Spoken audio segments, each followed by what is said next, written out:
5 tersangka kasus dugaan korupsi pengadaan kapal operasional pemerintah daerah Kabupaten Seram bagian Barat tahun 2020 ditahan tim penyidik di Treskrim Suspolda Maluku.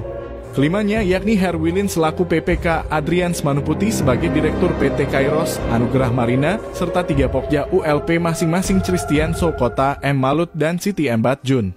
Para tersangka yang merugikan negara hingga 5 miliar itu ditahan usai menjalani pemeriksaan di kantor di Treskrim Suspolda Maluku Senin 13 Juni 2023. Pantauan tribunambon.com, tersangka Adrians V. R. Manuputi dan Herwilin diperiksa pertama kali sekira pukul 10.00 waktu Indonesia Timur. Sedangkan untuk 3 tersangka yang merupakan Pokja ULP baru mendatangi penyidik sekira pukul 13.17 waktu Indonesia Timur. Kemudian sekitar pukul 23.00 waktu Indonesia Timur, kelimanya keluar dari ruangan penyidik dengan mengenakan rompi tahanan berwarna oranye. Kelimanya digiring kedua mobil tahanan untuk diperiksa kesehatan di RS Bayangkari. Selanjutnya, Christian Sokota, M. Malut, dan Adrians Manuputi ditahan di Rutan Polda Maluku, Tantui. Sementara Herwili dan Siti M. Batjun ditahan di Rutan Polda Batumeja.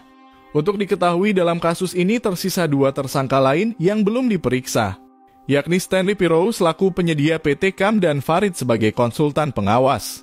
Sedangkan 1 tersangka lain yaitu mantan Kepala Dinas Perhubungan Kabupaten SBB, Peking Caling, diperiksa pada Kamis 8 Juni 2023.